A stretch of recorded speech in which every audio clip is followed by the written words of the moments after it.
Hi again. It's time for our weeknight family read aloud episode. We are reading Harbor Me by Jacqueline Woodson, published by Nancy Paulson Books. And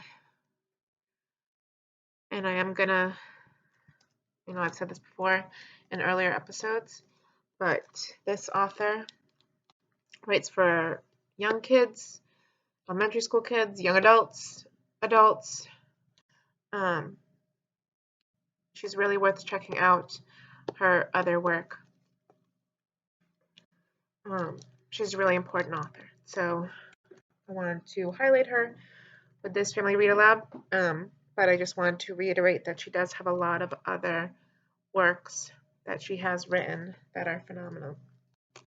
Okay, so we are getting back to Harbor Me. When we left off, Ashton and Amari were almost reminiscing about how they first met. They're still in the art room, the room to talk room, the 6 kids, and we're gonna see what happens next. Who else wants to share something? Who else wants ready to listen to their friends? Okay, chapter 21. I've got some more stuff I want to say, Ashton told us. Haley, I don't care if you record this part. I turned the recorder on. Esteban was sitting on the ledge of the window watching us, watching all of us. Holly got up and squeezed in beside him. He moved over a bit, making space for her. Ashton slowly started unwrapping the scarf from around his neck. On one side, we could see finger marks where someone had necked him so hard they had left the remainder of their own hand. I swallowed. There are a bunch of kids who aren't very nice here, Ashton said. The ones that call me Casper and Wonder Bread and Ghost Boy and Paleface and other names I don't even want to say. Amari looked up and his eyes turned to slits.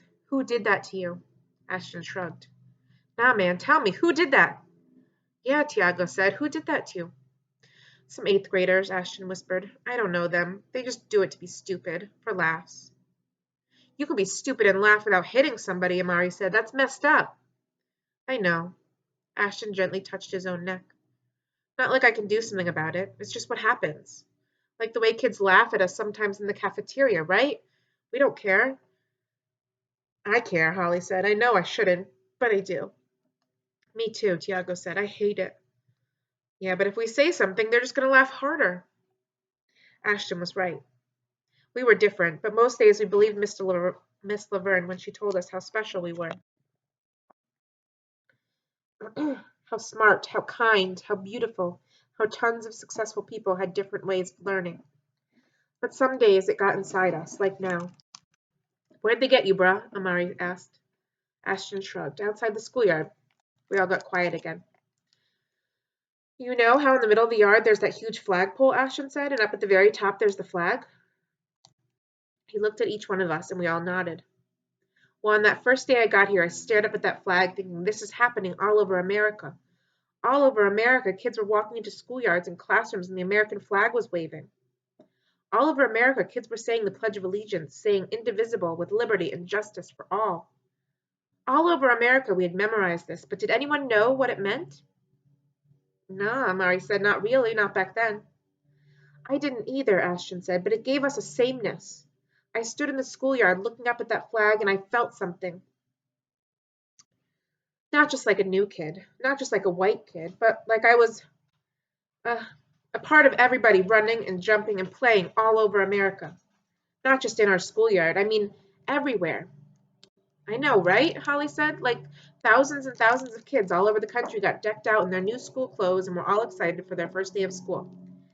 Yeah, Ashton said, like that. But on my first day here, almost every kid seemed to be some shade of brown. I had never seen so many brown and black people. His voice faltered, like he wasn't sure if he was saying it right this time. So many African Americans. And Latinos, Tiago said. Don't forget us. Man, you brown, Amari said. He already mentioned you. Light brown, Holly said. Light brown. I'm not saying anything to be racist, Ashton said. It's just what I remember. I never even thought about my color till that day. Before I even met you, Amari, it felt like everybody was staring at me. Lucky you, Holly said. How's that lucky? Because every single body in this room except you had to think about themselves that way already. Like way before now. The way you felt like you were on the outside of everything, like you weren't a part of it. Well, that's the way a whole lot of people feel every day.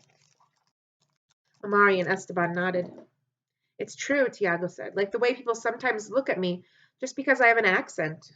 And like Amari with the guns, and like Esteban with his poppy, everybody. Even me, I said. The first thing people see is my hair, then they see my skin. Then they ask, what are you? Holly said.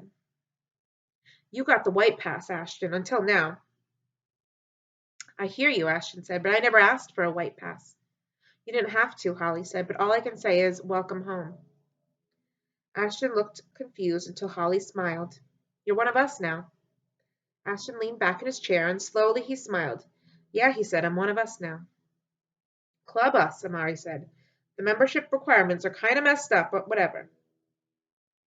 I got a question, though, Tiago said. Why'd your family come all the way here from Connecticut anyway? The one time my family went to Connecticut, it took us a whole bunch of hours. It was pretty, but I'm not trying to be driving for that long. My mom wouldn't let us play video games. She was like, no, we're going to listen to audiobooks for hours.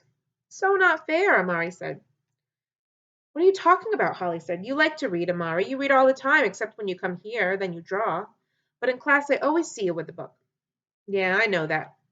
You act like that's news. Then what are you saying? I didn't say anything about reading. I'm telling the brother it's messed up because you can play a video game and listen to a book. You don't just have to stare out the window. Those are two whole different senses. That's what's up, Tiago said. That's what I tried to tell my mom. See? Amari rolled his eyes at Holly. Miss Know-It-All thinks she knows it all. But I'm with Tiago, Amari said. Why'd your peeps come all the way from Connecticut to BK? When my dad lost his job in Connecticut, Ashton said, a friend he knew from college gave him a job managing a Key Food in Brooklyn. I didn't even know what a Key Food was. I guess there are some in Connecticut, but not where we lived. Welcome to Brooklyn, Amari said. We're glad you landed here. That day, I remember all of us in the art room leaning in toward each other. But what is frozen in my mind, even more than that, is later the same day. Ashton, Amari, Esteban, and Tiago left the school together, walking 4 across. So close their shoulders were touching. Me and Holly walked behind them. A double wall against the Neckers who were waiting right outside the schoolyard. 3 tall 8th graders who glared at Ashton but walked backward away from the 6 of us.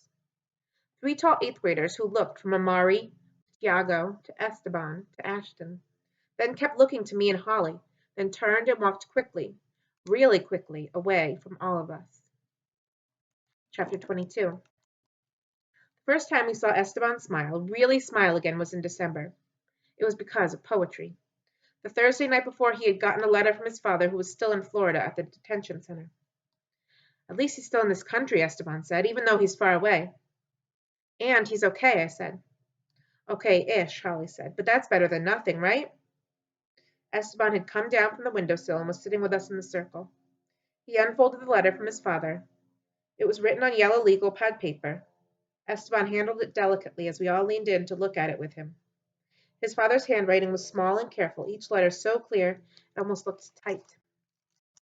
He wrote me a poem, Esteban said. He said he has time to write now.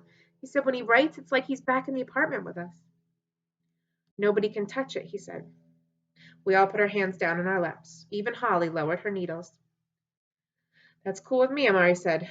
Me too, I said, but can you read it to us at least? It's in Spanish, Esteban said, but I wrote an English version too. Because one day I'm going to be his translator. You guys know what that is, right? We nodded, but Esteban was so excited he explained anyway. I'm going to rewrite all his poems in English for him, and we're going to sell books in the DR and in America. Then Esteban cleared his throat and read. When they came for me, I lifted my hands to them, let them wrap the cuffs around my wrists. I did not fight. I did not yell. When they pressed me into the van, there were others who spoke our language. A language of sun and ocean and beauty. A language of birds and merengue. We leaned across the van toward each other and knew the same people back home. Always remember, when you are with your people, you are home. Esteban finished reading the poem and carefully put it back into his notebook. Carefully put his notebook back into his bag. I kept staring down at my hands, a stone in my throat like I'd choked to death. I saw my father's head again getting pushed down into the police car. Was he crying when it happened? Did he look toward me? Did he know that everything was gone? I took a breath, then another. Air wasn't coming in fast enough. Haley, I heard Amari say, "You okay, Red?" I nodded, but I kept my head down. It's beautiful, I choked out. He said he's going to write me more poems, Esteban said. He said he'll write them until we're all together again. He's a good poet, Tiago said. He reminds me of the other poet guy, the one Miss Laverne read us. The one who wrote that poem about a blank white page or something.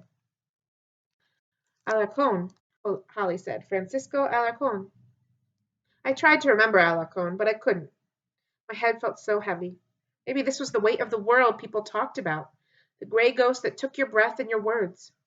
How do you even remember that? Amari was saying to Holly.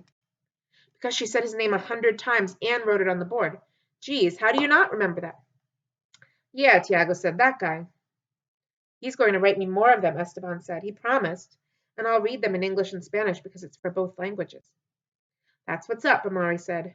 Read those poems in all kinds of American, son. When I finally looked up, Esteban was smiling. Chapter 23. Outside, the sun is slowly sinking. I hear my uncle drag his suitcase across the floor above me as I listen to Esteban read his father's poem. His voice in the recorder is careful and clear. I wonder if he and his dad are walking along a beach together. I wonder if they're working on their books. Esteban finding the English words for his dad as he writes what he sees. Downstairs, my father has stopped playing piano. Now I hear him moving around us in the kitchen, pots being pulled from cabinets, the sound of a bottle of seltzer being opened. When they came for me, I lifted my hands to them, let them wrap the cuffs around my wrists. I did not fight. I did not... Knock, knock. My uncle stands at the door, smiling, a bright orange shirt in his hand. Thought you were going to help me pack, he says. What about this thing? Stay or go? The shirt should go, but you should stay. I turn back to the window, the recorder silent now. Hales, come on, favorite niece. Only niece. He comes over to me, cups my chin and gently turns my head up toward him. His eyes are gray-blue like my father's. How long has your dad been home? 2 months. How many conversations have you had with him? I shrug. We talk at dinner. My uncle shakes his head. You talk to me at dinner. You're like a dad to me, though. But I'm not him, Haley. I'm not my brother. I move my head away from his hand, play with the edge of my comforter. All the questions I could never answer, Haley. That's your guy right downstairs. He's as afraid of you as you are of him. I don't say anything. Cousins. What? I look up at him. Don't you want some cousins to boss around? Some big-headed boy cousins or some cutie cute baby girl cousins? What are you talking about? The sooner I get out of here, the sooner the ladies will come running. The sooner I'll find someone and get busy making you some cousins. Ugh, that's gross, I say, but I'm laughing. You're so gross and that's so TMI. He holds up the shirt again, looks at it a second, then tosses it on my head. Keep it, he says. I bet it'll look good on you. By the time I get it off my head, he's gone back upstairs. I close my door, then turn the recorder back on, fast-forwarding. Past Holly and Tiago and more Amari. And then it is me telling my story for the first time. While my uncle packs, while my dad plays piano. My own voice in the art room then. But in my room now. The thing I've never told you guys is that my dad's in prison. Chapter 24. My uncle and I had been in the car for more than an hour and were finally out of the city. The tall buildings had shrunk down into trees and long ribbons of wild, dying grass. The sun wasn't up yet, and everything looked like it had been painted in black and dark blue. Years had passed since that afternoon on the slide. A tiny scar shaped like a Z ran from my hairline down behind my right ear. I reached up and ran my finger along it. My uncle used to say being a parent meant long nights and short years. He said before anyone blinked, kids were grown up, packing their bags and moving on. But some things stayed. The scar, the memory of that day on the slide, my mother's nails, my voice in the recorder, Esteban's hug. I must have slept, because when I looked out the window again, we were passing the New Paltz exit, and the sun was beginning to rise over the mountains. The sky was burgundy and blue. I've only seen the sky this way driving to Malone. It seemed strange that there could be so much color and beauty, and then when you got to Malone, everything was tan and gray and black steel bars and wire. You know, they found Esteban's dad in Florida, I said, staring out the window. Who? Esteban. The guy from my class, my friend. They took his dad, Esteban. My uncle glanced at me and nodded. Oh, right. I know who Esteban is, he said, but I didn't know his dad was gone. But I thought, then I remembered. Of course I hadn't told him. We didn't talk to anyone outside the art room about the things we talked about inside it. We talked and talked and talked, but only to each other. The day before, Miss Laverne had found the 6 of us sitting in the corner of the lunchroom, laughing at a character Tiago was mimicking. Even Esteban had thrown his head back and cracked up. We were all huddled into one another, shoulders pressing against shoulders, Holly's legs thrown over mine. Immigration took his dad, I told my uncle slowly. Oh, geez, Haley, I had no idea. I'm so sorry. Can't believe this crap is happening right in Brooklyn. I looked at him and said, Brooklyn's part of America. I felt tired. Was Esteban awake? Had he gotten another poem? Did they know anything else about what was happening? On Friday, he'd looked like he hadn't slept. He kept his head down in class most of the day. I didn't know how to tell my uncle all of this without getting so sad and feeling like a dumb kid who couldn't even help her friend. Hales, I'm so sorry, he said again. What's next for them? What's the plan? Should I reach out to his mother? His mom is hoping some lawyers can do something. But he said she's packing and waiting.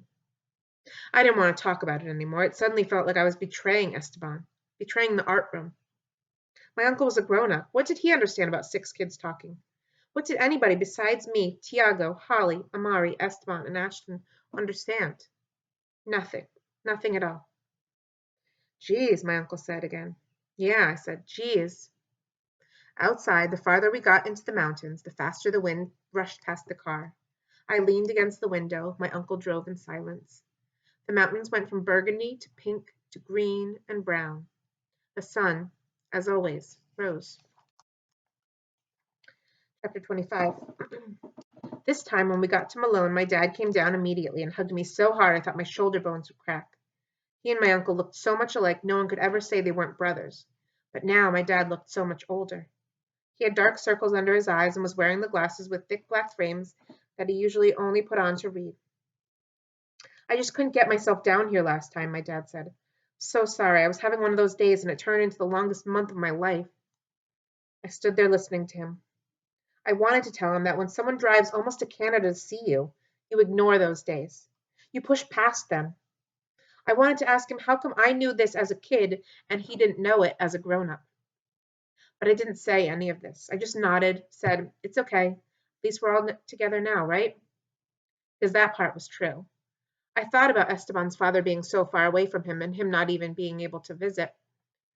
I looked over at my uncle. He was standing with his hands in his pocket, his feet a little bit apart. He and my father both looked so worried and sad. I nodded and said, I get it, Dad. Because what if next time he didn't come down again? Or what if the car accident had taken both of my parents from me, and he wasn't even here for me to be mad at? What if my uncle had been in the back seat? My dad hugged me again. His prison uniform felt the same, stiff against my cheek, familiar as daylight. I had never seen him in anything but those tan khaki pants, and a tan shirt with a number on the pocket. After all those years, I should have known that number by heart. There was so much I wanted to remember, so many stories, but his number wasn't one of them. The story of his number was one I'd lock away in a room and write on the door of that memory, the end.